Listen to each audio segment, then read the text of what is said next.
of America, with your hosts, Michael and Jacob.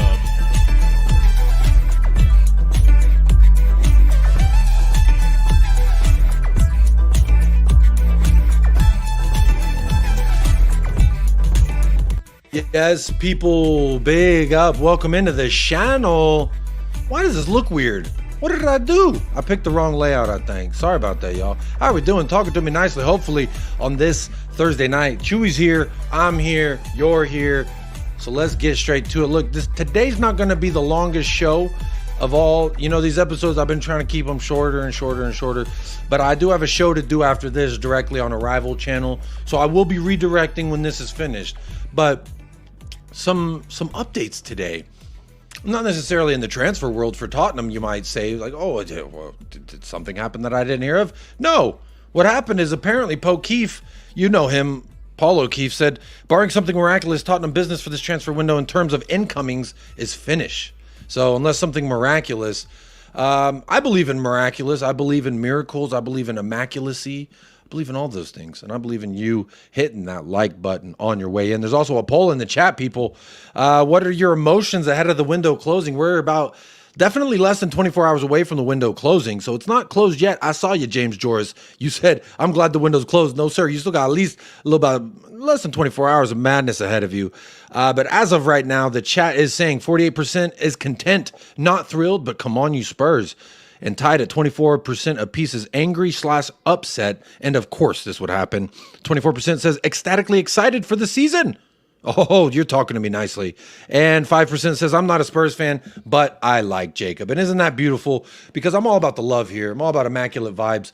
And you know, it's okay to disagree. I've said that many a times. There's been several live streams where I bring up people's points, facts, streams, names, yada, yada, led to many clips. You know, I've got all types of clips for all types of situations because, you know, I like to keep the humor at an all-time high because, as I always say, life is so damn hard. Tottenham are going to do their best to make it harder. Why would I make it worse for you? Because Tottenham are already doing that. So I'm always here to try and provide some immaculate vibes despite whatever weather we may be facing. We've brought the jackets here on United Spurs of America. And not just bringing jackets. I'm going to bring out a guest that is often, I would say, roped into the sides of, like, with Sava. Oh my God, cootie.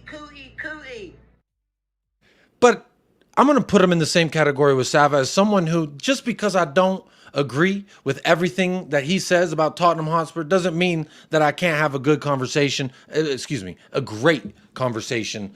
And this is what it's about. We're all wanting the same thing. And if we can all fight for the same goal, I think that's what's going to help us push this car to the gas station furthest.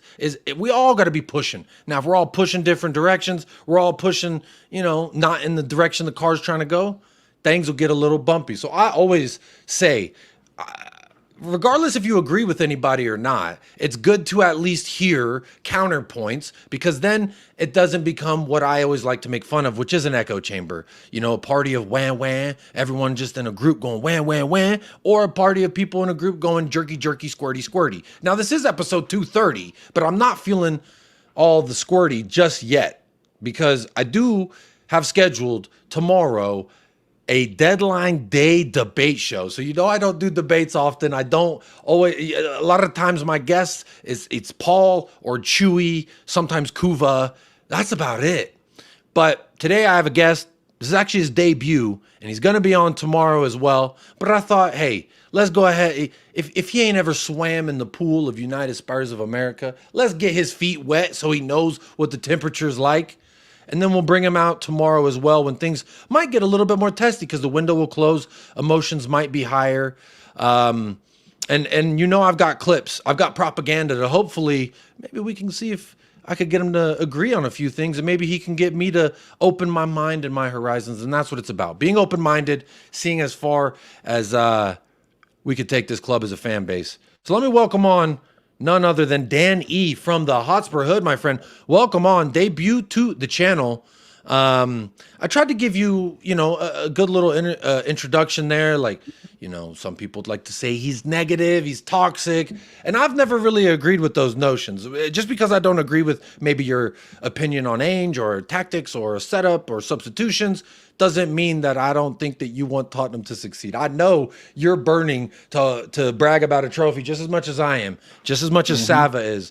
These are people I like to reference. Like, look, just because they don't see exactly the way that I see it doesn't mean that we don't actually agree on a lot of things. I think you find out more often than not, a sentence is not enough to encapsulate someone's full opinion and their full mindset. So what a great way to bring you on.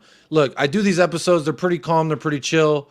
I got bookmarks and stuff that I bring up. We could talk about them. But first and foremost, Dan, how are you doing? And then secondly, how is Tottenham making you feel? It's been a long day, let's say that. 4-hour stream this morning afternoon that was only meant to be an hour. Definitely upset the wife in the process because she wanted to do the cooking and then just jumped on another to help out. And obviously we had our chat, and I'd said on my show that I'd watched your show this morning because I was up quite early, and I really did like the show you did about Son, but I couldn't agree with all of it. I'd say 50% of it I could go down with, but 50% of it, no, I can't. Yeah. So that's why I said I want to debate you on it, not argue on it, yeah? Now, the thing I ask of people, I'm not the best way with words, yeah? So take me with a pinch of salt in some ways. As all I ask of people is to get my point. Same as I will do everything I can to get your point. I don't expect people to understand. I don't expect people to agree. I might not understand your point, but I will do everything I can to get your point, at least. You see what I'm saying? Yeah. And a lot of people I find, they're just such a brick wall set in their way that they don't even want to get your point, let alone understand. I agree. And that's the biggest hurdle, I think, is just getting over the fact that, look, this person doesn't agree with you. It's okay that they don't agree with you. I'm a humble enough person and a human in real life, and I'm pretty authentic on YouTube. I try to be as close to myself as I can whilst hosting a show as well. But I've never understood this notion that, like, just because you feel some kind of way about things is like, oh, now you're a bad person, or I want bad things for you, or just because I disagree. Like, variety's always been the spice of life, in my opinion.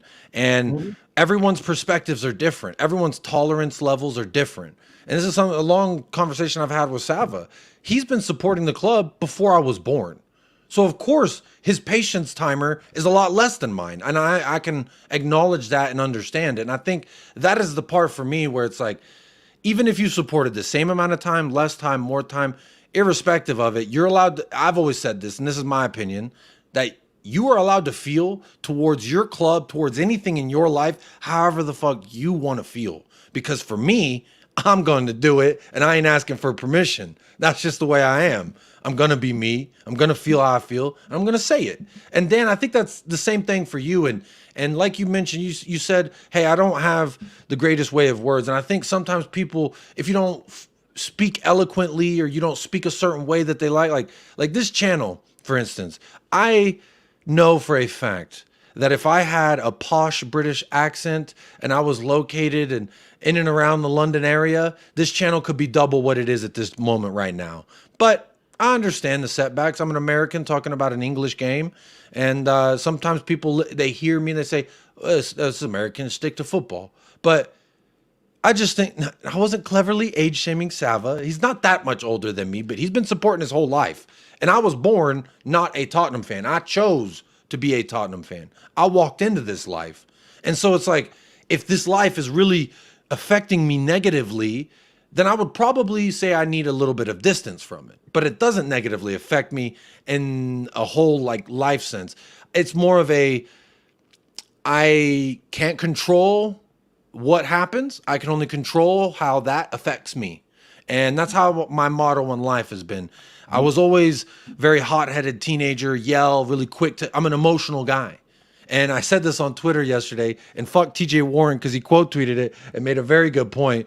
I I was replying to someone. They're like, you can't be mad at him because I was mad at Kane because he was like sucking off Bayern Schnitzel, and I was like, this is bullshit.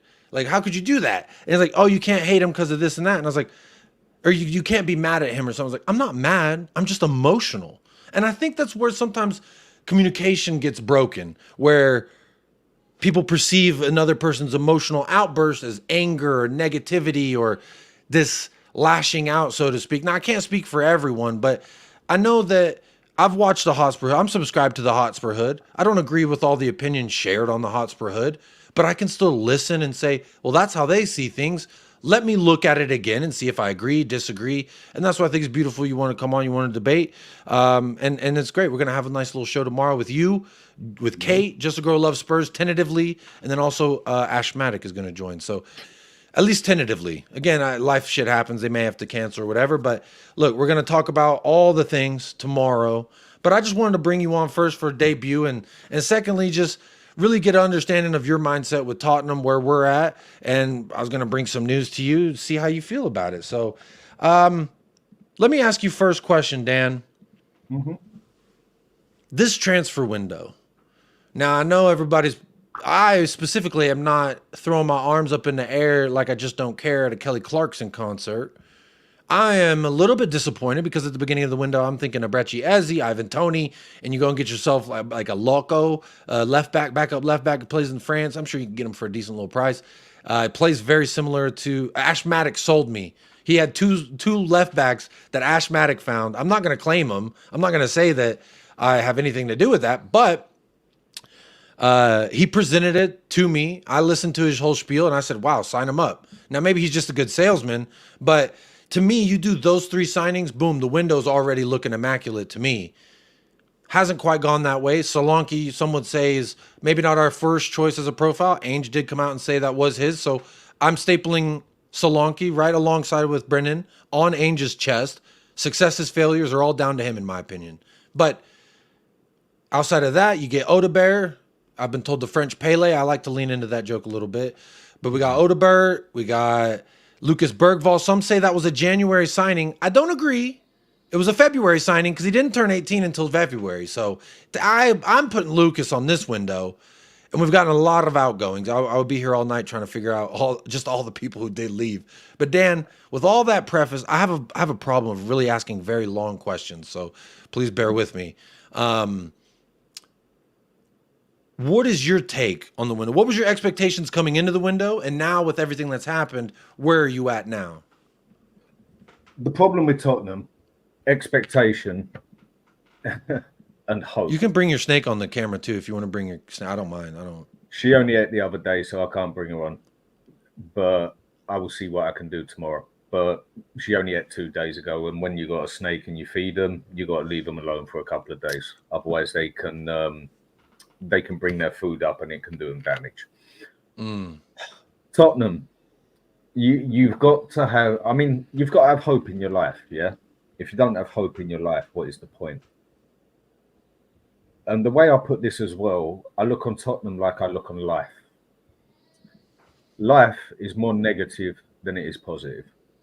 But it's just the difference is the positive sides are that great that they outweigh the amount of negative sides, if you get where I'm coming from.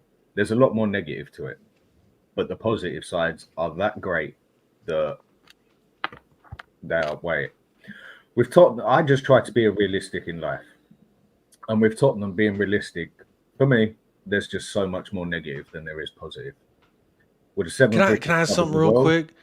I don't know if you've heard, sometimes I go on little tangents and I like, you said the word realist. And now I've publicly said on this, I joke around and I just want to publicly ask you, I probably privately should have asked you this, but do you get offended if you hear me or somebody, like I made a joke because I said, when people go on banging on and on, I'm a realist fan. I'm a facts guy.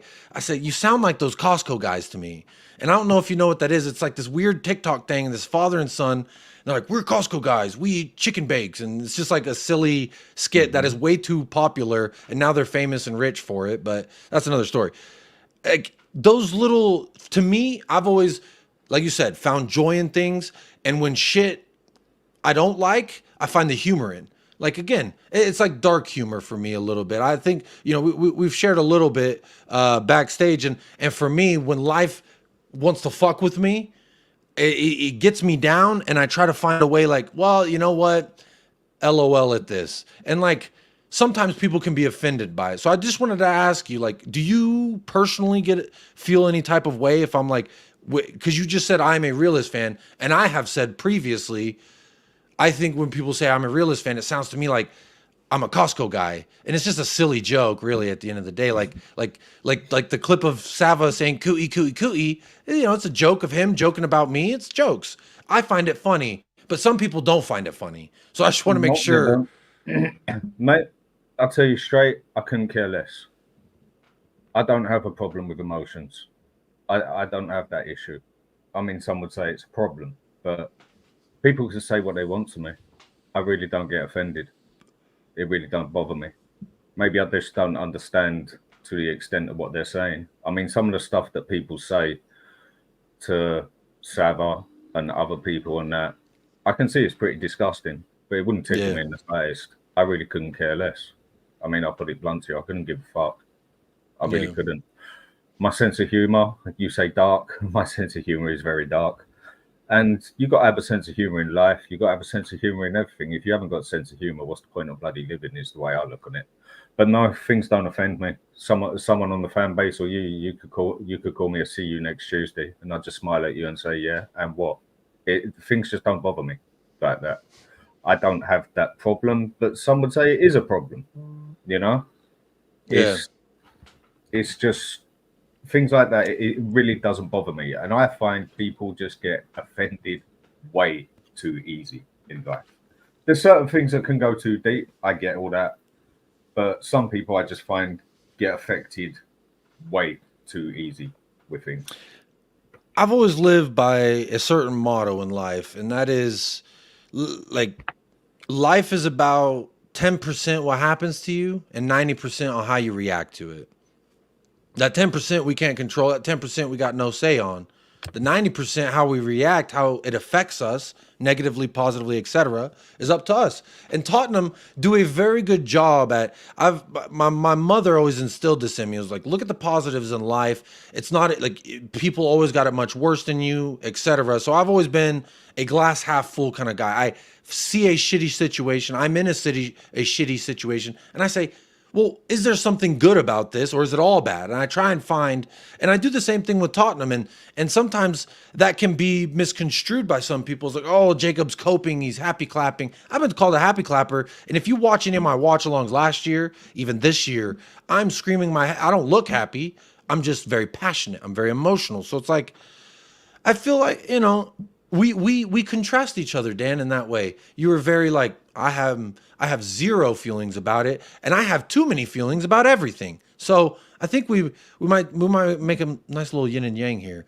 Real quick, before I keep on going, let me keep saying hello to everybody in the chat. But if you are in the chat or watching this back on playback right now, do me a favor. The Hotspur Hood is in the description of this video. Make sure you click that link and go subscribe. Subscribe to Dan. He's got shows all the time. They may be talking about things you agree with, things you don't agree with, but that's the beautiful part about life. Go show support to every single Tottenham content creator out there, because we got at the end of the day. But big up Jersey Mills. I stayed on this comment for a second. You said you've been an avid watcher for a little while, and this is the first time commenting. So big up to you. Let's see if we can get you some balloons for the first time commenting. There you go. That's for you, Jersey Mills. I don't know if you're in New Jersey or what, New Jersey. Hey, I'm walking here. I love The Sopranos. I haven't finished it yet because I don't want it to end. But big up James Joris. The window's not open, buddy. Big up Zapur. Big up Cursor. Lazy 8. My brother, how are you doing? Says, I really don't think it's been that bad. I tend to not have very high expectations on transfers, though. See, this is, I think, maybe an effect of Tottenham grooming you to not expect much, because it's been lots of disappointments. I wouldn't be surprised, though, if we did get one more surprise incoming that no one was hearing about right on deadline day. And I just hope it's not Emerson Royale level, because that's what we did one time, and that wasn't great. Big up Joshua. Good to see you. Maddie Kushner. Jordan's here. Dan Davenport. Big up. Good to see you here. Jason Noss says, Dan E is the master of truth and logic. There we go. Big up, Jason Noss. See, Jason Noss, big up. I hope you also remember when I said I'm sorry, Jason, that I was using you as like an example to take out like a whole side of frustration on. So I apologize for that. Big up for being a counterpoint in the chat. I never try and like, again, same thing. That's why I asked you that silly question and interrupted you, Dan, was like, I do stupid stuff and silly stuff because it's funny to me. And to me, I always try and do what's funny to me because I don't take shit too seriously. And sometimes, you know, I could go overboard or I can seem like I'm a certain way. And Jason, I apologize if I offended you. Any of the wild shit I said, I don't listen to myself back all the time because I get embarrassed about some of the silly things I do and say. So big up, Jason. David R is here. Hello, David. Hello, Chris Peters. Big up. Good to see you. Mel Knight TV is here. Big up. Jacob's already tense, says Scott Nelson. Oh, I'm never tensed. I stay relaxed. Cool as a cucumber, baby. Unless I'm watching two kids, then I'm tense all the time. Perspective always beats perception, says Mel Knight. Big up, Mel Knight. People who think I'm wrong about anything are inherently evil. Hey, look, Dan, I've got two reasons why I'm feeling good about this season. Now, you may disagree, but let me just show you these two reasons I got for you. Ange, Postecoglou. Christian Romero. Do those two things give you any kind of hope when we're looking at Newcastle this weekend? I'm kind of all over the place just because, you know, I've really had one idea of the show. You and I had a great conversation today, and I was like, you know what, let's pivot. Let's I want to have you on. I want to have a discussion. So I'm just going to kind of throw random shit at you. Ange Postecoglou, Cuti Romero. Any when you see that, I know you have no feelings, Dan, but any feeling there when you see either one of those individuals? Yeah. When I say I have no feelings, it's more just I find it hard to understand feelings. I can be a very passionate person in the aspect of when it comes to football, stuff like that. But understanding things is more where it's the issue for me. And I must admit, I have found one of the most frustrating managers I have ever seen. I know there is tactics there, and I get what he tries to do. But for me, the man is just too stubborn. I mean, the thing I question, is he stubborn? Is he naive? And sometimes you just think, is he clueless? Personal opinion. Because for me, it is his fault that we did not finish fourth. And I'll give you the reasons for that. The reasons being is because he was too stubborn to change his ways. When even the TV went and said to it, when even the fans noticed after about 12 games, 15 games when it really started, that this zonal marking weren't working. Vicario had been sussed out, but no defenders were still covering him. So is that the defenders or is that the manager's job? I feel that's both of them. Because when I used to play football, if someone went near my goalkeeper, I'd have it out of him. Vicario, very weak when it comes to set pieces. I mean, when I played in goal, if someone would have even come near me, take Pickford, for example. Someone goes and pinches him, Pickford throw him over the wall. Vicario, good goalkeeper. But the point I'm saying about Ange, his tactics, they're suicide to me. Why? Because, and people think I'm disrespecting him for this. Call it disrespectful if you wish. For me, he has not played in a big league. The Scottish Premier League is ranked lower than the USA League, for God's sake. And he's played in Japan and Australia. Okay, he's done well there. Credit where credit is due. Is the Scottish League really ranked lower than the MLS? Go check it. Yes, it is. Interesting. And he has to adapt. And to me, I now wonder, has he even got the quality to adapt? Has he even got, is he so set in his ways with his age? Because they do say the older you get, the harder it is to learn a new way. It's just something they say.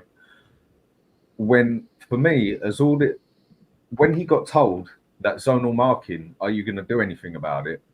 On national TV, by the way, and my man just turned around and just says, you know what, it's not a problem. Yeah. That was one. I remember that very vividly. That was one of the first things where I just thought, are you actually clueless? Are you actually stupid? basically.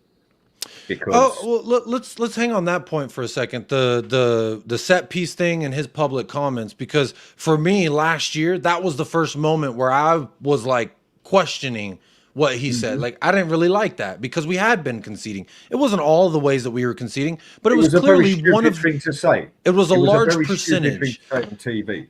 And I see it a few ways in the moment and in hindsight, because literally since he's said that in the Premier League, we have not conceded a set piece goal since he said that.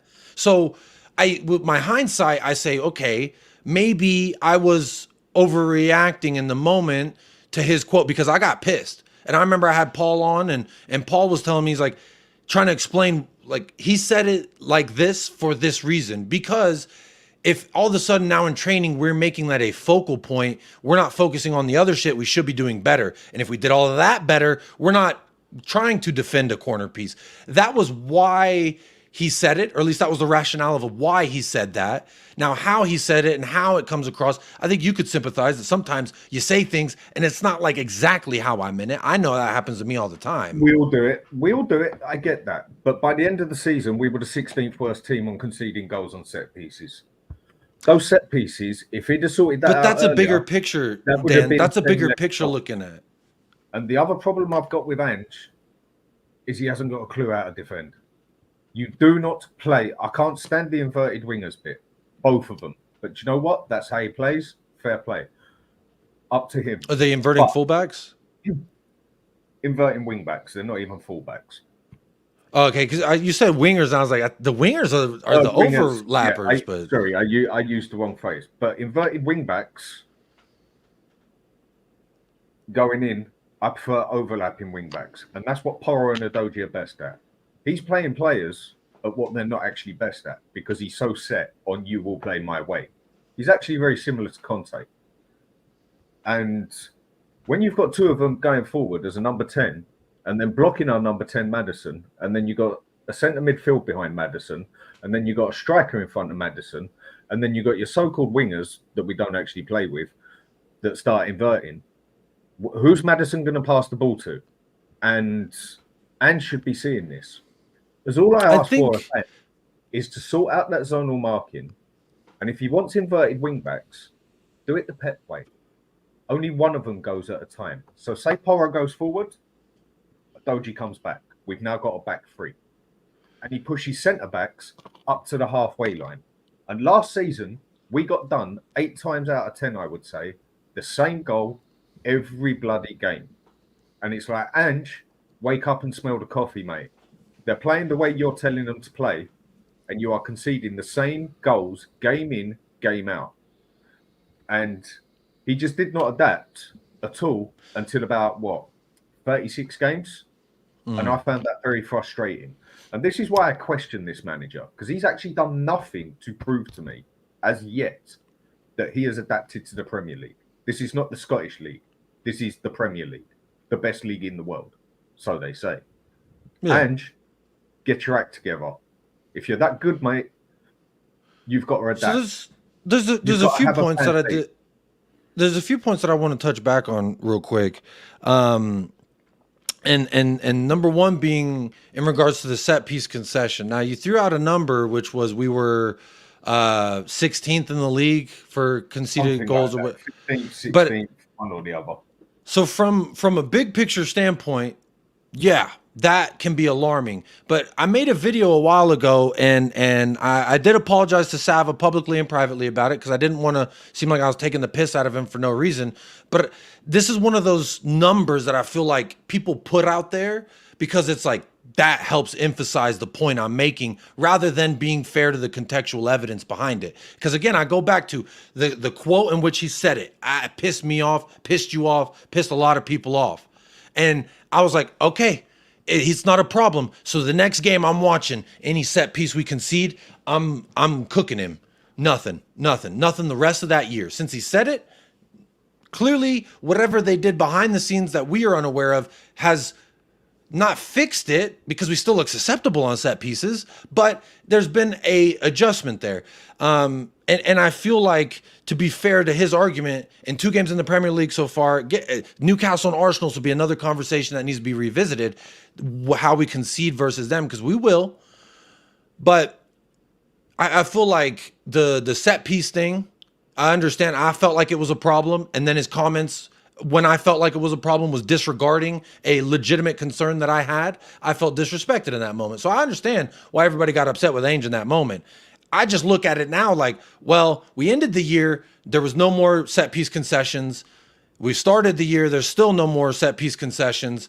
How long can we maintain this? What does it look like? Now, there's aspects in the set piece that I actually we've agreed on in the past, which was the zonal, the marking, whether it was clearly a zonal marking system we were running defensively in the corners. And I played goalkeeper for about 20 years of my life. And set pieces is one of those things. It is a lot on the goalkeeper, but the goalkeeper can't do everything for everybody. So there is a structural aspect. And I blamed Ange for allowing our set piece managers to have this continuing for this long. So I feel like in that regard, I'm not too much upset about it unless it starts happening again. It's like, hey, this pipe was leaky, and the guy's like, yeah, but I'm not focused on it. It's already taken care of. It's going to be taken care of. We clean up everything else. The pipe's going to stop leaking. And now I've been checking. The pipe's not leaking. So if it starts leaking again, then I'll have to call the plumber. But the set piece thing, I feel like is absolutely an indication of him, even though he's not the set piece coach. We have Ryan Mason, who is the mole. I have a running conspiracy, Dan, that Ryan Mason got fucking Poch sacked. He got Jose sacked. Right. He got Nuno sacked. He got, again, everybody. How is he the only guy that's lived? Like, I put it this way. Imagine there's a flight attendant, the best stewardess, right? Everyone's got this stewardess. But every plane she's on goes down, and she's the only survivor. Every single time. Boom, the plane goes up. It's happened 5 times. Eventually, I'm going to start being like, don't let her on the plane.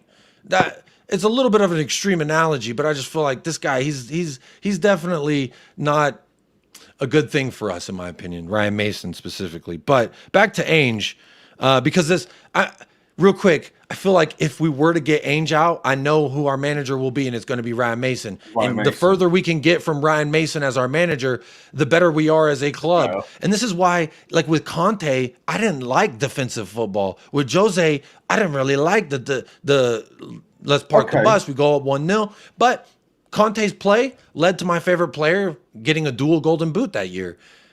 Jose's style of play led to Kane getting a golden player. So like I'm okay with saying, this style may not be my style, but it gets this result. Jose got to a final, he got sacked. That's not his fault. But with Ange, this is why I back the managers more than I back the club, specifically the board, because I've seen them do this to countless managers, the best managers, the guy who was supposed to be the other best manager, but in his prime. And every single manager has had to deal with real shit business from a club standpoint, and everyone said that's on him. And I just felt like it's not fair to Ange with these players. Now, that's a little bit of a different topic I do want to get on, which is Ange and what is an Ange player? Who did Ange pick? And his quotes. And I think I'm tying it together because of him in the press conference. I feel like he's doing the head of the household responsibility, which is he talks too much. Which is, I'm going to stand here and keep everyone behind me. So that way, any blame, y'all aren't getting it. I'm getting it. And I think he's doing that. And it will be his demise if things don't look a certain way. Now, I say that because Levy fans, like the stadium is full, 65,000 less, but they're all chanting Ange Postecoglou. So if Levy has 10,000 people on YouTube saying, fuck you, Levy out, but 65,000 paying him every match, filling up the drinks, season tickets, fucking 200,000 people waiting to get a season ticket. This, to me, if I'm Levy, I'm looking at it saying, I did something right, because they can't get enough of my product. That's Levy, and that's the fans' issues. But again, the problem is Ange talks too much. But he has to. No, he doesn't. It's a legitimate requirement in media, in sports and media. Not what he said. He talks too much. When a manager goes and states at the start of the season, every player that comes through this club, I wanted them. That's not a very clever thing to say for a manager. He already shot himself in the foot once. Because then when we go and get bang average players for 50 million, like Johnson, and we go and get Solomons, and then we go and get Timo Werner twice, that doesn't make your manager look like he's got half a clue about how to get a strike force going. Yeah, well, I also He wouldn't made say those that about, comments. real quick, I wouldn't about Jose Mourinho. He could say he wants this, and the other. What do we get him? Joe Rodon instead of Skriniar, Gedson Fernandez totally instead get of the that. other Fernandez. So it's like But Mourinho I've seen, don't and say Mourinho's it like as a on manager, TV. like nobody can say he's X, Y, or Z. He is a fantastic manager who wins. That is like factual. And he came here, got us this close, and we fucked him before, and we fucked him right up until. And I don't blame Jose for that. I don't think what we did is an indication of Jose's managerial status, and I hold that same standard for even Nuno, for Conte, and for Ange, because I said, I know what y'all are walking into. You're walking into a dilapidated house full of mold, and then you get sick, and I'm mad at them for getting sick. I don't think that's right, because I knew that they were going to come in here and get some bullshit, and it's the same thing. The only difference is, in regards to like in the press, Dan, is I feel like I've worked in sports media for 10 plus years of my life, and I know I was the dude for the Cowboys for, I mean, even when I wasn't a fucking intern, they still made me go film the press conferences and the post practice quotes, pre-match quotes, halftime quotes, post-game quotes, full-time quotes. You get home, what's the fucking quotes? He's taking a shit. What does the manager think? That's literally, the media is everywhere. Just fucking tell me. So like when he's forced to say stuff, I don't blame him for like the little minute details that may or may not necessarily correlate with my feelings, because I know as a person who gets up here and blabbers for hours, I say shit sometimes. I'm like, why did I say it like that? I should have said it like this. And I know for a fact, as a man, a grown ass man, from Ange's perspective, is I'm going to protect this team. Whether or not he wanted Timo Werner, he's not the kind of guy like a Conte to say, this is the club signing. That's not mine, like what he did with Jed. What Conte did with Jed, I agreed with. I don't necessarily like that he did it, but I feel like he definitely said, here's that's not mine. When this player fails, don't put my name on that. And but he was Ange would okay with never say Basuma, that. Richarlison, and Fraser Forrester. You know what I'm saying? Ange would never say that. I mean, I don't blame him for it either, because that's how you create that friction in the locker room. But the thing you do not go and say on things like that, I get you have to say things to keep Levy happy, this and that, but there's certain things you got to use your brain for, because otherwise you shoot yourself in the foot. And that was the first comment he shot himself in the foot with. Because now, what am I doing? If I'm sitting there saying, right, Ange said he wanted these players, and then everyone else, like we all really know, the Daniel Levy is the one who does it. So what am I doing here, yeah? If I hold Ange to his word, I'm showing the man respect. If I just sit here and say he's a bitch and doing as he's told, I'm disrespecting the man. So what do people want me to do? Do they want me to treat the manager with respect and hold a man to his word? Or do they want me to treat him like Levy's little bitch? I think that there's a happy medium, in my opinion. Like, I don't see it as it has to be, it's either fuck him, he's a bitch, or I'm giving him respect. And even if he says something that like may or may not be true, like I don't think it's true. I know what he said. I know the quotes in regards to Timo Werner. And this is why specifically with Brennan Johnson and Solanke, I do hold him accountable. I do put those on him. And I say, these are yours, Ange. But the Timo, the Yangmin Yuck, Lucas Bergvall, even, like, these are all those club signings. This is that new scouting system with Lange, Munn, and even Paratici from a courtroom bathroom. That's that saying, these are our players. What do you think, Ange? And he said, sure. And I see, like, I sympathize with him because I know what this club does, the managers. I know what they put them under. It doesn't matter if it's the best fucker we could find in Jose. We're still going to give him Joe Rodon. You need a right back? That don't surprise You me. get more Serge Aurier. How about Okay. that? Move But when you Jaffa go- Tanganga out there. It's When like you go and these. complain about your strike force that it ain't clinical, and then you go and re-sign one of the problems, Fair. Timo Werner. I mean, Don't one person on this planet dare even try and tell me that Timo Werner is a good player. Okay, he played a little bit of international football. His first season at Chelsea was okay, and after that, he has been goddamn crap. real got quick, the Dan, I was first checking my reason- watch. And The first time we got Timo him, time. Turbo. It's Turbo Timo time, Rima. baby. Yeah. Now, the first time we actually got him, I understood why we got Timo Werner. Because he plays basically the same way as Son. The difference is he's a poor man's Son. He can't do what Son can do. But they play very similar football. So I understood that. But then to go and get him the second time on 175, 165 grand, Ange, did you accept that player? Me personally, or I think a lot of managers would have said, no, I don't want that man. Go and bring me in one of the youth academy. Because we're meant to be a youth academy team, aren't we? We're meant to be playing with youth players now, aren't we? Ange, I think it's a sprinkling. He says too many. I think he says too many words where he shoots himself in the foot. You have to talk as a manager. You have to say things. You have to contact with the crowd. It helps. But you can also say too much. And at times, he has done. One of the other mistakes he made is by stating, I want us to be going for the title next season. The reason that was a mistake is because he said it at Tottenham. Another club, fine. You say that at Tottenham, we are like vampires with no blood.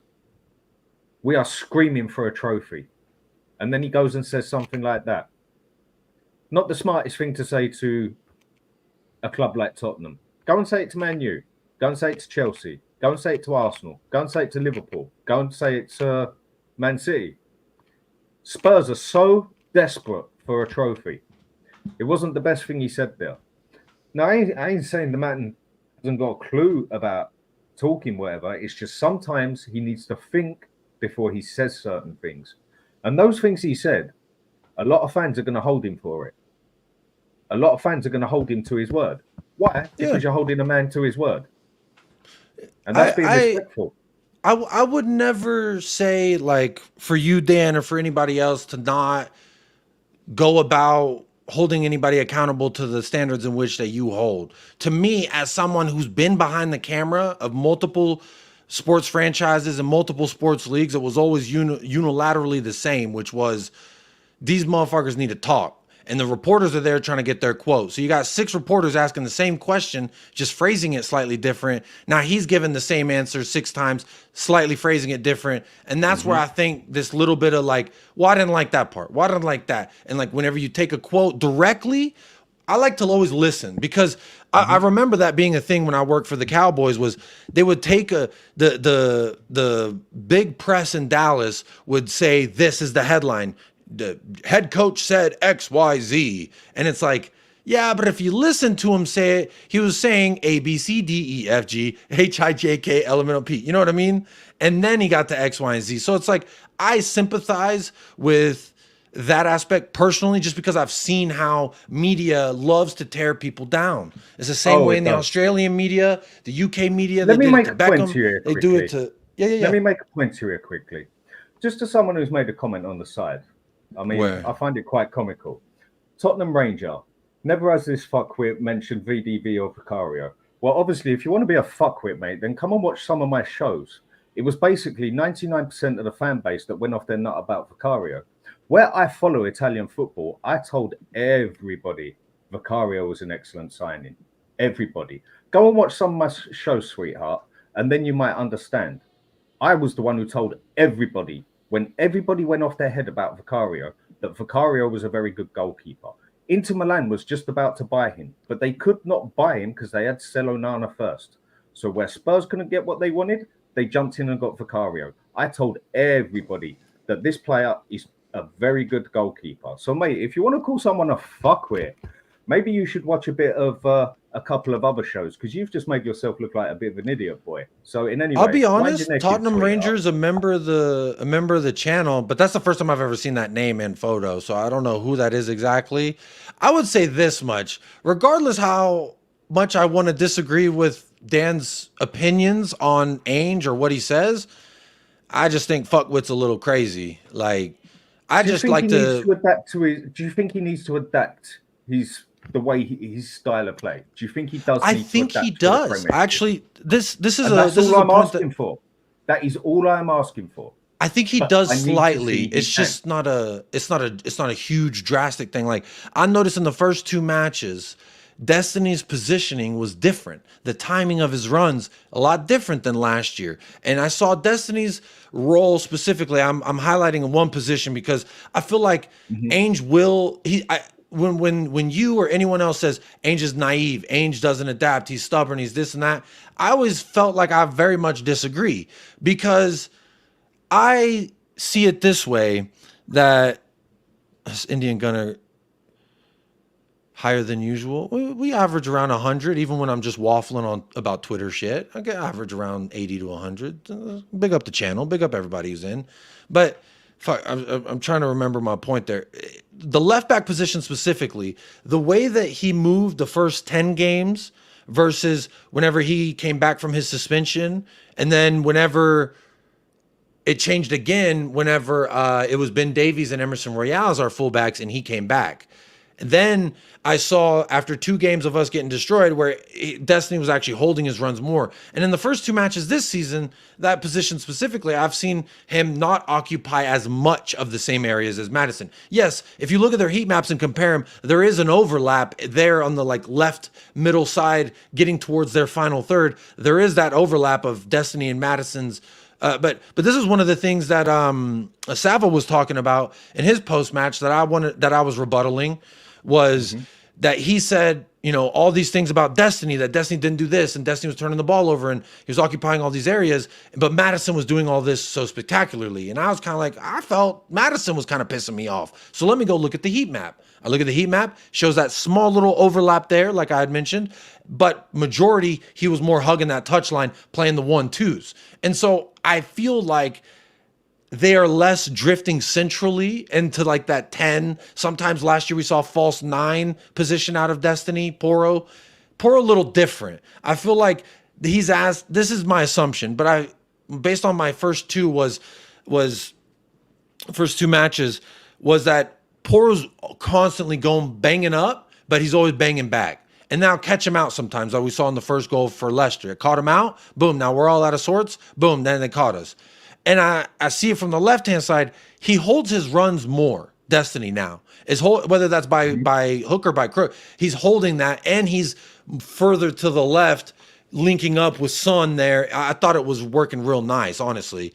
And I wanted to see more of it. And I didn't think that he was... He loses the ball a lot as well, doesn't he? But I looked at the numbers, Leicester specifically, and I didn't look at Everton because no one was... But Leicester specifically, comparatively to Madison, he touched the ball more, he made more passes, completed more passes, and turned it over less. But Madison, there was not the same smoke held to him. So I see it as if you felt Destiny was losing the ball a lot, you got to hold that same energy to Madison, who lost it more with less touches, with less pass attempts.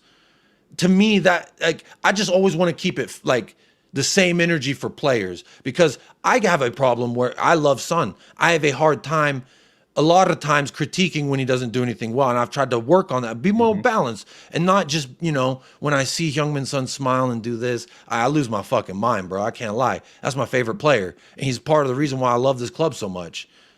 Granted, I did become a fan before he got here, but it was I grew, he grew, we grew, and then we had the Dele Alli, and we had Walker and Eric.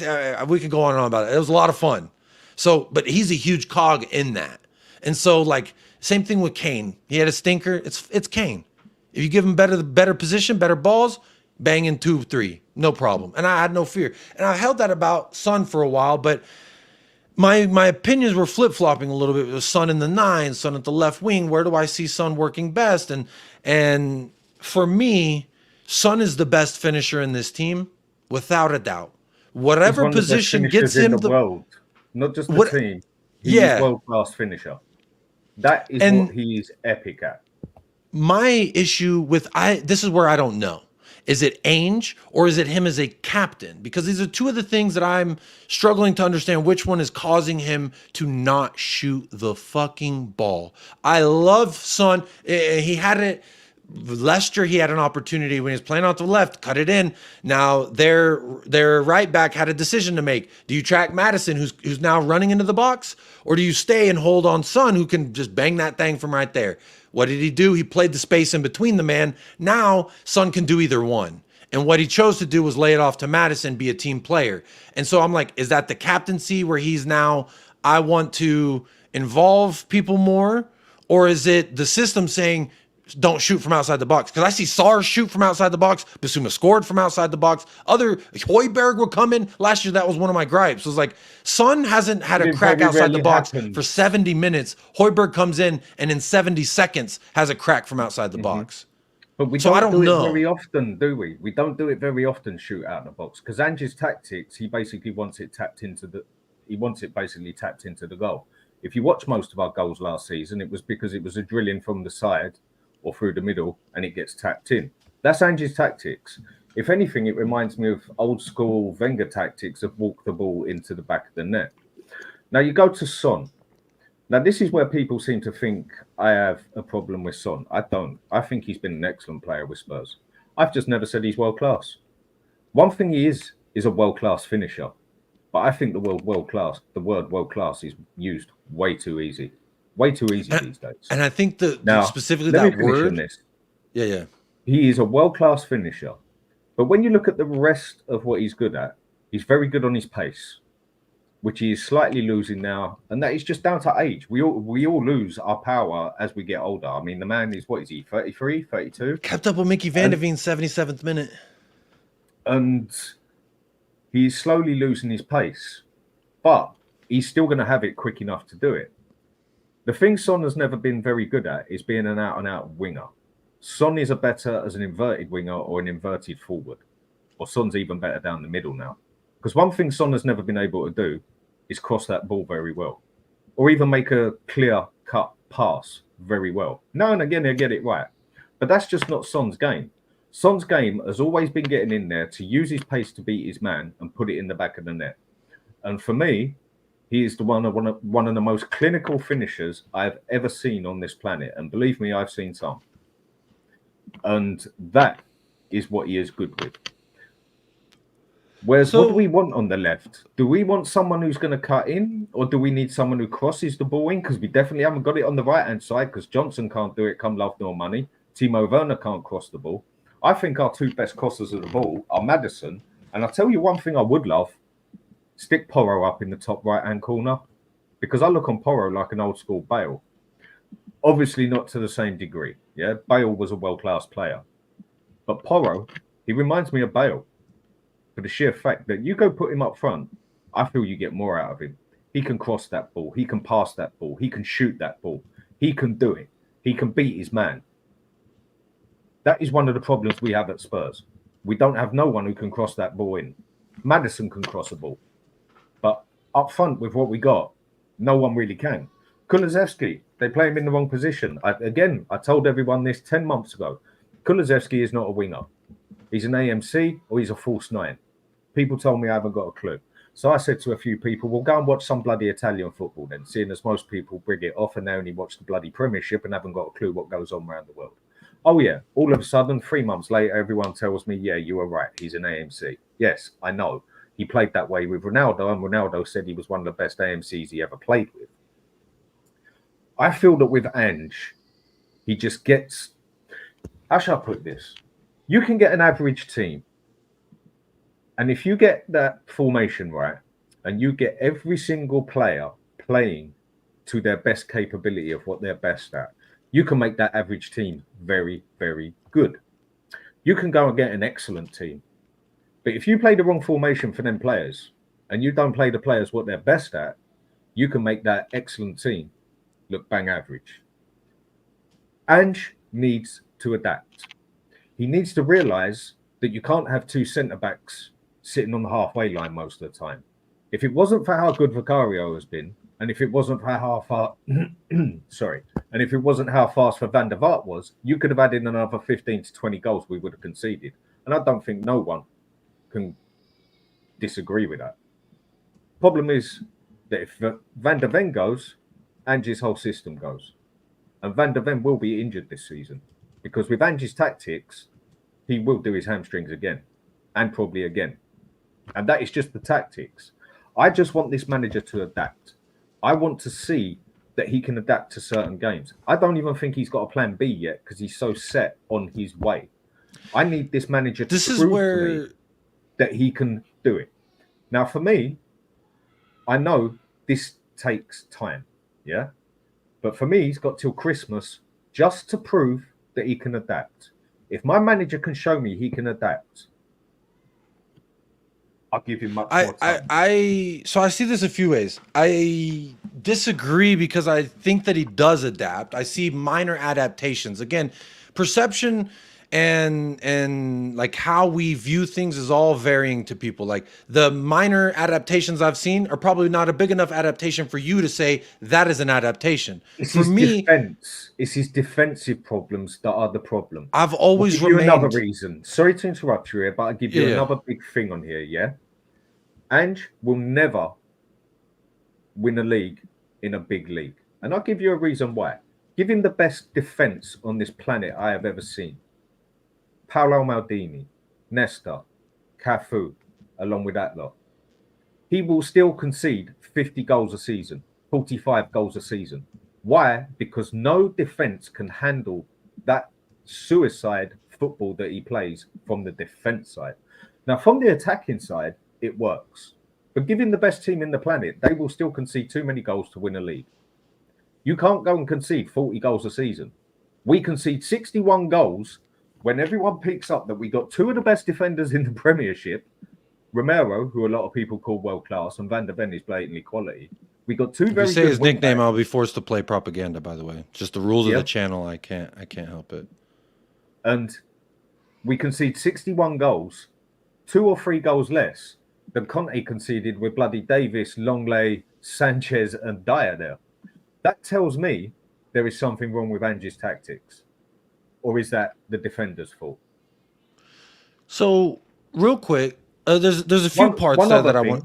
Van der Vaart and Romero conceded in their past 11 games. They have conceded 21 goals between them.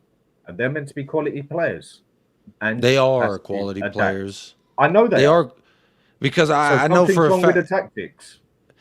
To me, it's not the tactics. It's this fucking attack. And last year, I've always remained. A lot of those opportunities that we conceded on. Look at Newcastle specifically last year. There was mistake. Romero or Van der Ven made a mistake. Boom, they got a goal out of it. Someone else turns over the ball. When we got into this point where we were doing horseshoe Hotspur, this is where my problem was. We didn't have enough clinical players or players that wanted the ball at their feet to go. To attack. So we do this thing, you go. Here, you have it. No, you go. And everyone's kind of waiting for the other guy. And we were doing that until we made a mistake and inevitably they had a chance in behind. You do that enough times, we will concede goals in that manner. So the number of goals to me, irrelevant in regards to if we can score. Like, I don't see our that number, 61 goals conceded, as an indictment of Romero's quality or Van der Ven's quality, because I do throw in there that there were parts of that season. Dyer played last year. Sanchez played before he got shipped out. There was actual ass in there. Emerson Royale, Ben Davies as center backs versus Manchester City. And yeah, they bundled a bunch of goals on us, but Erling Haaland scored 0. And I don't think it's, yes, the tactics are leading us to these chances, but the tactics are also leading to Brennan Johnson, who we all agree is not a good player, but he gets a lot of GNA, and it's because the tactics are making him look good.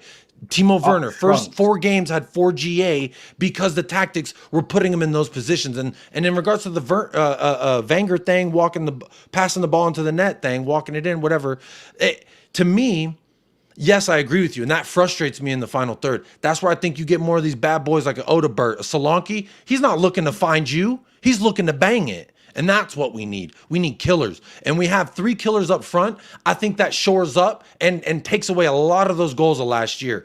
And in regards to last year and Ange being stubborn or not adapting in regards, there's something I've always said all last year, that in a manager's first year, when you're coming in and you're trying to change everything about the way this club is and where they're at and how they do things from academy level to the first team, that sorry, I just heard my wife and she's playing with a kid. I thought someone fell. Don't worry. That I personally put more importance on a consistency to philosophy than adaptability to circumstance. I feel like the adaptability to circumstance while remaining in your philosophy is easier to obtain in your second year when they've had 12 months of your philosophy and they should get it. So in this first I want to year, see my manager adapt. so I think you will get that. Like you saw it at the end of last year, right? Against City. He changed it up. We still lost, but he changed it up and we put up a fight. So, and that was a drastic change where a lot of people said that's the only time he did. For me, I feel like he did it to a degree on certain times. That was just the largest degree. But I think in the second season, you will see more of a flexibility and an adaptation to his philosophy than you will in a first year when you're really trying to bang home. Like think about your first semester at uni. Those you just got out of high school, you think shit's sweet. That professor day one is like, bam, here's all the shit you got to do. Bam, bam. No one's taking it easy. I needed an adjustment period. I needed it. No, boom. This is what we're doing.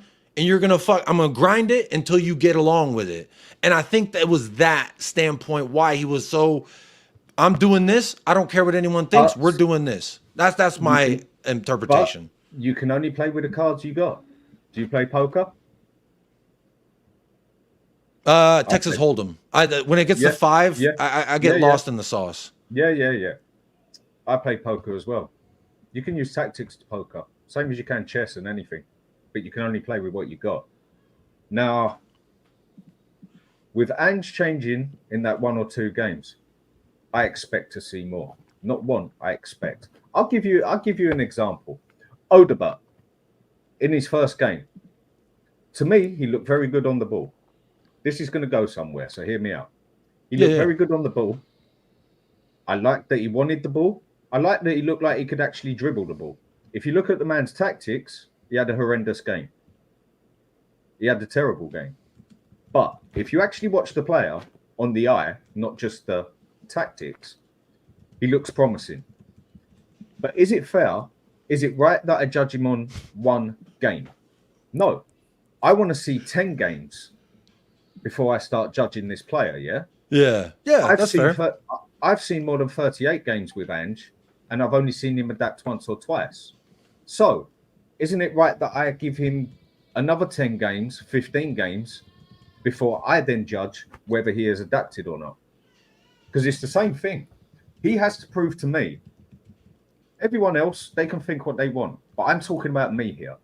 He has to prove to me that he can adapt. And that's all I'm asking my manager to do.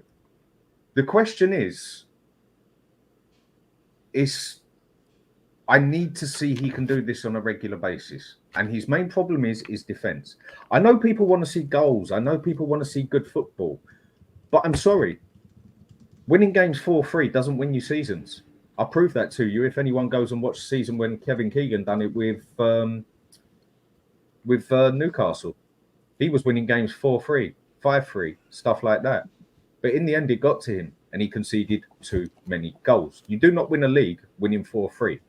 Ange made mistakes when he changed. Well, technically, if you won every game 4-3, you could.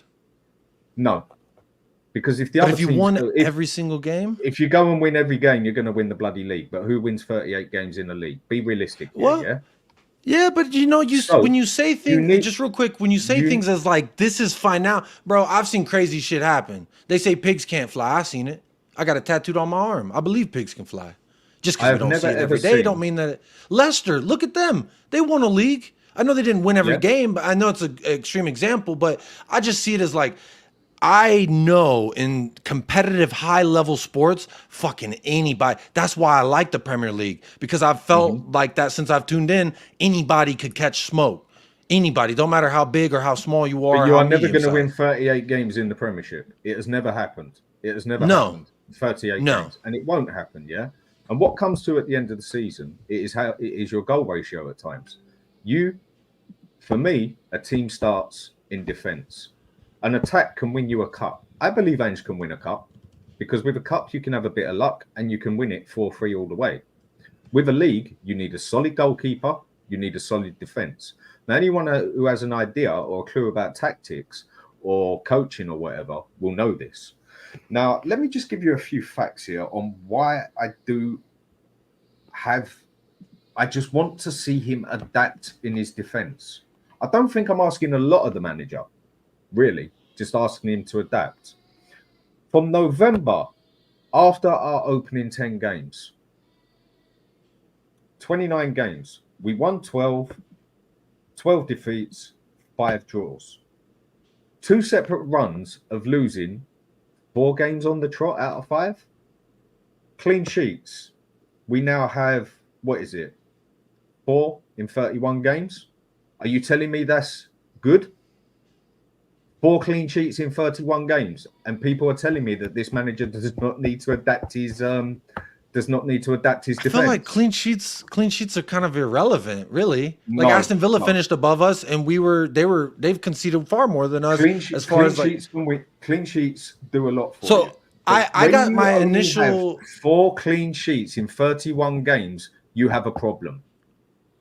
You have a problem Yeah. with your tactics there. But again, this is where I think context is very critical to the situation. Like, yes, we haven't kept those clean sheets in that amount of time, but I'd also look at the lineups. How many times in those 30 odd matches have we had our ideal lineup? Now, we had our ideal lineup last Monday or Sunday, clean sheet.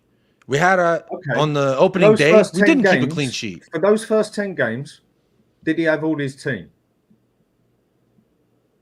I mean, the first game he No. started Pedro Porro over First he 10 started games, Emerson Royale. were injuries. You asked me a question I'm trying to answer. You asked, did he have his first team? Sure, but he hadn't solved who it was yet. He started Emerson Royale week 1. We had injured players at the start And of the season. Richarlison started the first 3 matches. Then we moved Son the 4th match into the 9. So we actually got worse when the whole team came out. Now, what you expect of a team to adapt? Let me change this and give you an example here, yeah? Chelsea, they started terrible. But what did they do through the season?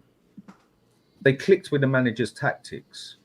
The manager adapted and made it right for what you've needed. And Chelsea got better. What did we do after 10 games? and they We're sacked meant their to adapt manager. to Ange's tactic. Yeah, at the end, I think that was the most stupid thing they've done. But what did the team do after 10 games? The team went like that. Isn't the team meant to improve when they're getting hold of the manager's tactics? We went downhill big time. Since the first 10 games, since the first 10 games, we have scored 50 goals and conceded 53 goals. That is not good. Since December the 10th, we have beaten 1 top 10 team. 1. And that was Villa 4-0. Since December the 10th. Okay, I understand this is his first season, but we're meant to be this big top 6 club. Okay, you got to start somewhere. But some of these stats, and I can read you out a lot more if you want, are not acceptable for a manager who is playing in a top 6, top 7 team in the Premier League. But it's his first season. So, okay, I accept his first season. There was a lot of Didn't we big concede less? mistakes. We conceded more with Conte in his first season. Yeah, but I said to you, look at the defense he had. Look at the defense Ange had. He's a defensive manager. Surely you got enough there Yeah, that you could hold. look We're a at- Big oh, 6 come on. team. But again, You're not trying to tell me that Ange you're has holding not got a better you're defense. giving excuses for Conte, and then you're No, holding I'm giving Ange to a reasons. different standard. That's what it looks like. No, I'm giving reasons. When you've got a better team, you should do better. True or not? When you've got better players, you should be playing better. I don't necessarily Look- think that we're like all around this better team than we were when Conte was here. I'm not Oh, convinced. come on, our defense Harry is a lot Kane in better this than it team, was. if we had Harry Kane in this team last year, I guarantee we concede 20 less goals. I guarantee, just for the sheer number of goals we would have been scoring, No, that wouldn't have been those I counterattacks. wouldn't say conceded 20 less goals, but I'd say we'd have scored 20 goals. So that one we're going to just have to meet halfway on. And But I mean, he from a just right needs wing to perspective, adapt. what did Conte have that he didn't have? Brennan Johnson, who, I mean, I can't even remember who played right wing under Conte. He had Lucas Moura up there. Dear I God, remember right. I've He honestly didn't have said in the much game choice. a couple Conte games ago, I was did like, not I'd rather have a have good Lucas team, Moura than and his Brennan Johnson. defense was absolutely shocking. But yes, Conte is a more defensive manager. But you look at that defense he had; it was piss poor. Romero had a terrible season that year. Why? Because of the crap he had next to him. The only thing that saved our ass that year is basically the only thing that saved our ass that year to an extent was Harry Kane. And the thing that's got us fourth place was when Conte got in Bentancur and Kulusevski. But Ange's got much better players and a much better team than Conte had. My point that I try and make here, I don't think it's much better. Maybe better is a better debate, but I don't agree with that. Right, The whole squad that he's got. Okay, it's just who it looks would you rather better. have on your left? Who would you rather have on your left, Porro or Doji? Porro or Udoji? Porro, sorry, said it wrong. Davis or Doji? Oh, no brainer. Destiny, my goat. Right. Who would you rather have on the right? Royale or Porro? Well, Ange had Royale on the right as well, so he same. That's kind of a push. They both had. He was the Porro sub. was bought He for the Conte. sub. Yeah, towards it in January when he had to adapt, but he mainly had Royale. Right. Who would you rather have in the middle? Romero was there. We both agree on that, yeah. But who would you rather have next to him? Van der Ven or Longley or Dyer? Well, that's a no-brainer too. I feel like these are the easy So choices. But now let's get into the midfield. Let's get into the midfield in the front, though. I'm talking about the defense where the problem is. Yeah, we concede too many goals. So we're both agreeing here that Ange has got a much better defense than what Conte had, and he conceded 2 or 3 less goals. Ange has also, I mean, some would say he's been back, some would say he hasn't. If I'm going to be honest, we all know how much of a wanker Daniel Levy is, yeah, and how much he gets inside people's heads and makes them think we bought brilliant players when we really haven't. Since Ange joined, we have been the biggest spenders in the Premiership, 365 million. Man U, 315. Arsenal, 265. Villa, 244. City, 242. Liverpool, 146. Look at the crap players we have bought compared to those teams. This is where I feel sorry for Ange. Did he pick those players? Should I hold the man to his word? Or should I just say he's just a yes man? This is where we have to work it out. But we all know what Levy's like, what he's done to basically every manager.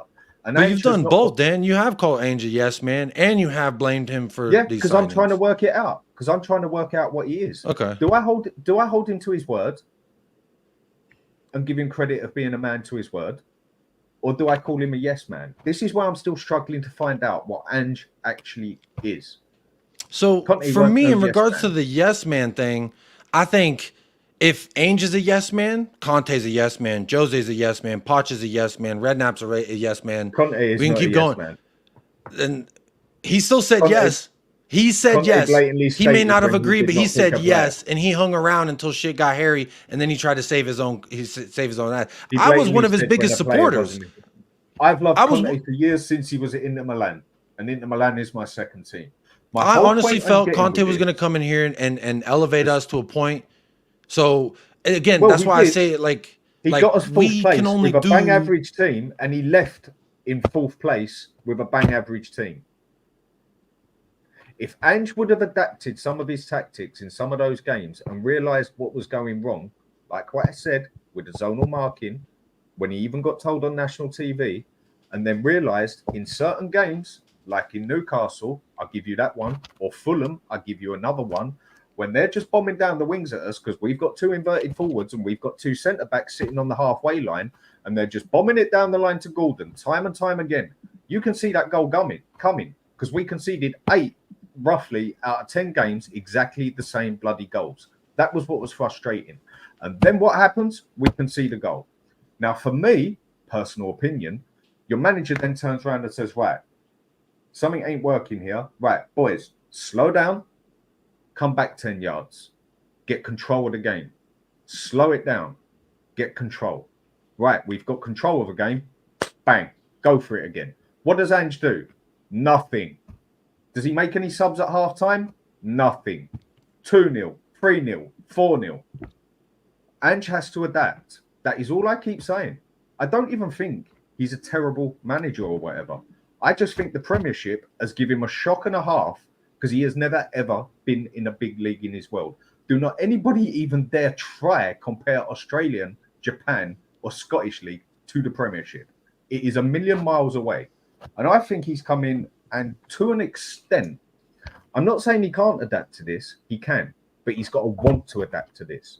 This is where I've got to see, is my manager this stubborn, like a Conte manager, or is he actually going to adapt? Give me till Christmas.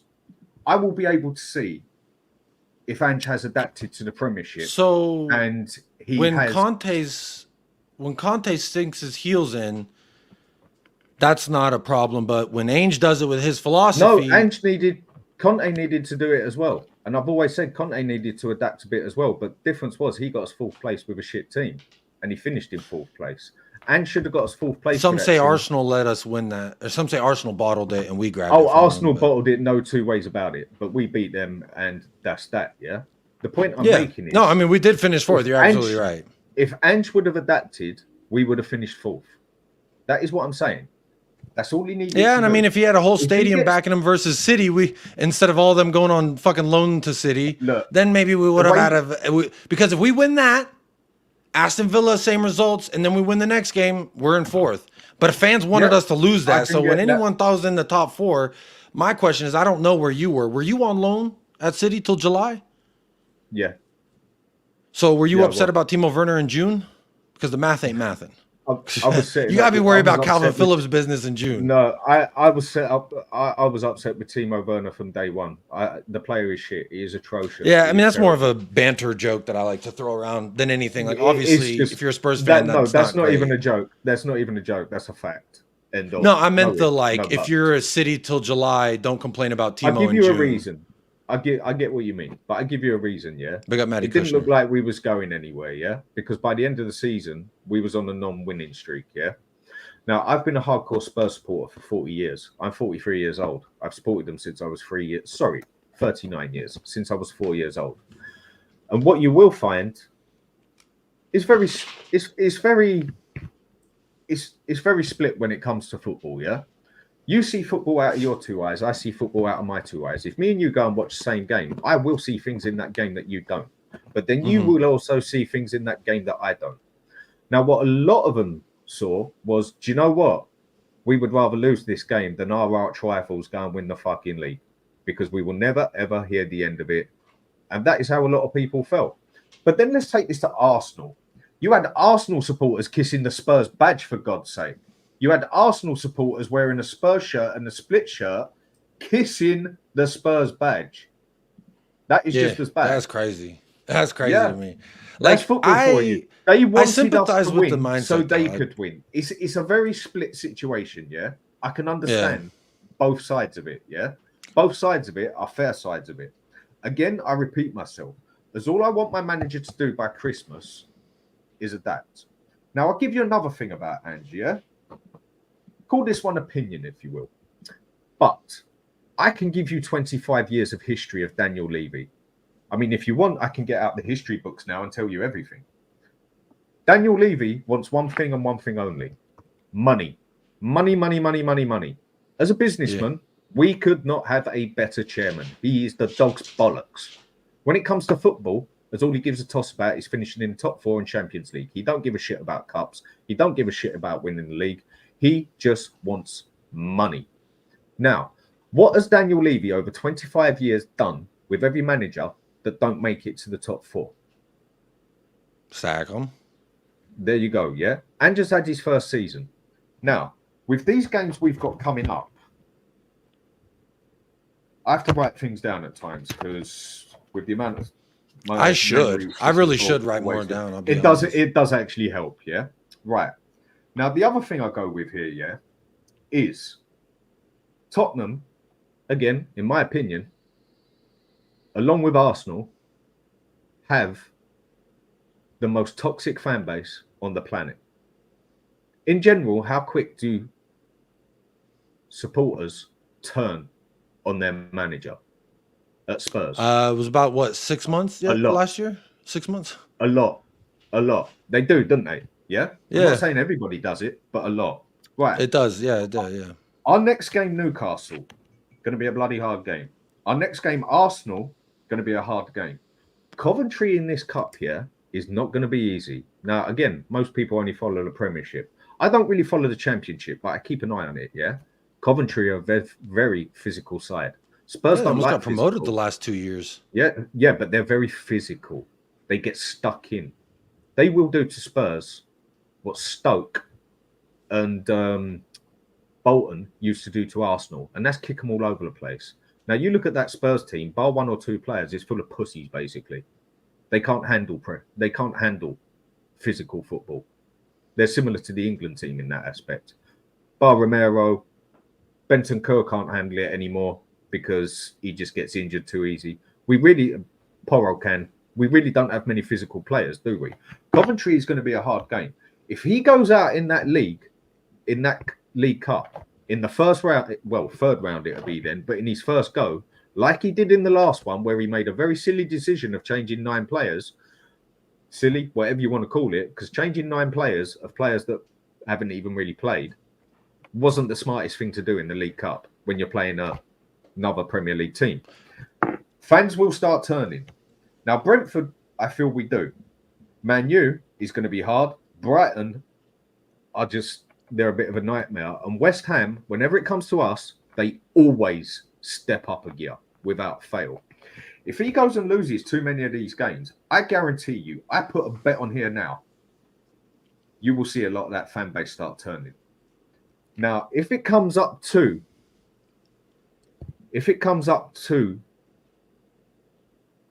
let's say Christmas, and Ange is in 7th place, and I would say, personal opinion here, he is more than 6 points away, 7 points away, and it doesn't look like we can get that 4th place. And you will have seen more of the fan base turn, by the way. Not all of them, not 50%, but you will see a lot. Daniel Levy will sit there. I'm only going by history here, and history talks. What do I employ you on? I employ you on your CV. I employ you on your history. Daniel Levy will sit here and say, you ain't going to get me my Champions League money. Baked potato. See you later, mate. And he'll get the next one in. Because that's what he does. Now, if we actually see, last bit I'll add to this. If we actually see Levy back this manager, yeah, and actually, if he had the bottle to come out, which he hasn't, the man is an absolute pussy, or he at least got a member of the team to come out, not the football team, you know, like Lange or whatever else and that, got them to come out and say, we are back, like Arsenal did. We are backing this manager, whether you fans like it or not. We have got a 5-year project and we are going to do it. The problem is at Tottenham, we never know where we're going to go. We never know what we're going to do. But we always know what Levy's going to do. Because he's done it for 25 bloody years. So why has he changed now? Maybe he has changed. Who knows? This is where I agree with a lot of the gripes and complaints with Levy. You won't find me trying to rebuttal any of that. Where I do have, again, this is where like the non-factual feelings and emotions get involved. I have hope that we will be doing things differently because, as you mentioned, with the failure of top four, Ange didn't get sacked. In fact, they continued to say, this is our guy. We're going to lean in harder. Mm-hmm. So I feel like that right there is one indication of a change. We didn't get Champions League, and we kept. Another indication of a change is we actually had a manager start and finish a season. I was happy for that. Mm-hmm. We ain't had that in so long. And that was the first time since what? Poch, wasn't it? Since Poch, but yeah. This was his first season. Correct. So it is a positive side. But what if we said that is something 5 years? It is. It gives you it gives you that word. That little inch. It'll give you an inch, a couple inch, whatever you need. It's the hope. But again, if we actions are louder than words. And he does. There you go. And if he doesn't sack him, by Christmas because he's not doing well, then I will get more hope on that maybe we have a project here. And then if by the end of the season we finish 6th, 7th, which I think we're going to finish 7th because I don't think we have a team that can compete with the ones in front of us because of the transfers they've made. Where we're at, I think 5th. We could. No, I think other teams have made better transfers than us. Well, this is a conversation I do want to save for tomorrow because Dan, we could keep going all day. I do want to keep going. There's so many things I want to rebuttal, but you are going to be back here tomorrow at deadline day. 2 in the morning. Yeah, so I'm gonna let you go. I'm a half hour late to the show I was supposed to be on after this. I just enjoy the conversation, and again, I think it's great to hear an opposite opinion to yours because it gives me things to think about. And now I just say, all right, cool. I appreciate all the things you said. Look, I've never told anyone how they should feel, how they should think. All I can do is tell you how I feel. Everyone is entitled to their own opinion, and everyone sees things different. The only question I'll ask you last year is, do you agree with me that Ange needs to adapt to do better in the Premiership? I think if you're looking for a one-word answer, just a couple of little tweaks. Does he need to adapt? That's where I think he has done it, and I think he will continue to do it, if not even more, to a point where people who don't like. Again, I think the micromanaging, I saw it and I acknowledged it and said I can see him minor adjustments, but maintaining this philosophy. And I feel like with in the second year, we'll still see the same things, but within the philosophy. And I feel like it might be more apparent. Like it's already been apparent to me in the first 2 matches, we are moving differently than we were last year. And just in regards to the fullbacks, where they occupy space and when they make those runs. And then also in the midfield specifically, I think that a lot of our downfall was we didn't have that guy to pick the ball up, turn, carry it, and forward pass it. Basuma did in the first 9 games, fell off a cliff and into the Balloonville. I don't know what else to call it. Motherfuckers sucking balloons. With the 6, do we? We don't play with the 6. But that's the thing is we need that. I've always said that when Ange was like, I don't want 6, I don't want 8, I don't want 10, I want a midfielder who could do all 3. And I see it more as like he wants 2 box-to-box 8s and he wants a 10. The way I see it in practice, it's 2 box-to-box 8s and a 10. And when one 8 is driving forward with the ball, the other one drifts back into that 6 position. But this is, look, we'll pick this up back tomorrow. Big up Maddie Kushner with the super chat says, incredible debate, Jacob and Dan. # Levy out. # come on you Spurs till I die. Big up for that. I will be redirecting to TJ Warren TV where I'm going next, so you can still hang on with me. I'll talk more shit and I'll be a lot less professional than I was during this. But Dan, thank you so much. It was an incredible, I told you it was going to be chill. I had a whole title that we didn't talk about any of it. But real quick, just so I can keep Giovanni Lo Celso in the title, thoughts on him going to Real Betis before we say goodbye? Did he freeze? Sorry. No. One of my AirPods went. I was just saying real quick before we leave, just so I could keep it in the title, Giovanni Lo Celso to Real Betis, yes, needs to happen. Hopefully it's a sale, not a loan. Your thoughts? Do you know what the problem is with that? If we go and lose him, we're really getting really thin on the team. But do I think he should be in the team? No. And from what I've actually read on a few things, which are usually quite consistent, they're actually looking at even getting rid of him for free because they just want his wages gone. Yeah. But does he need to go? Yeah, yes, he does. And Vicario is an excellent goalkeeper, and I told everybody that. Love me some Vicario Sicario. I love the name too. Yeah, he's fantastic. The one thing he needs to do is learn how to do a set piece and stand his ground. And he even came out and admitted it. And that takes a pair of bollocks to come out and do that. Be stronger. But I think the rules are going to try and help him a little bit too. The rules will definitely help him. They will definitely see how long they keep those rules, huh? But big up Dan the Hotspur Hood. It is in the description of this video. He will be here tomorrow. Gonna have a panel. We're doing a whole debate. So this conversation is not dead today. Won't be dead tomorrow. It'll be ongoing throughout the entirety of the season. And that's the fun part, isn't it? Gives us all something to talk about. The chat has been flying. Big up to everybody in the chat. I've seen you. I just, as you know, when I'm not solo, I try to just, be involved in the conversation with the guest. And it was a fantastic conversation. Even though we don't see eye to eye, I think that's the most fucking beautiful part is we cannot see eye to eye. And we still... I think we both made fair points. I do think you made some good points too. You got everything I said. That's all I asked for. We just want to be heard. Ain't that the truth? But look, big up to everybody in the house. Big up whether you agree, disagree, it doesn't matter. Hit a like, subscribe to both channels, and make sure you're here each and every single time. Dan, thank you so much for joining. And as always, folks, if you haven't liked the video yet, you're not going to anyway, so make sure you do it right now. I'm ending the poll. 97 votes tells me we could hit 100 likes on this video, no problem. So make sure y'all get that liked up. Don't be like Scamacca. Go on. Scamacca, you fucking idiot! The guy played the perfect match, you fucking lazy bastard! So hit the like button, and you won't be like Scamacca or be a bum. And a bum, just a fucking bum and a fucking idiot. There we go. Big up everybody in the chat. These last few things are for you. Stay blessed, stay fresh, up the lads, and come on, you Spurs.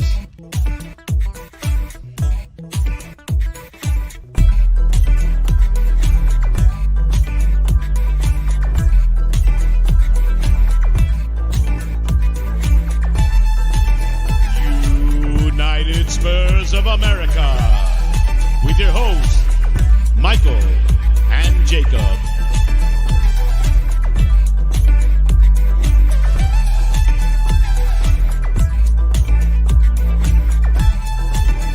See that chap over there? Get your hand off my penis! This is the bloke who got me on the penis before. Get some cups. Why did you do this to me? Pop in the car. Get some cups. For what reason? What is the charge? Eating a meal? A succulent Chinese meal? Oh, that's a nice headlock, sir. Oh, yes. I see that you know your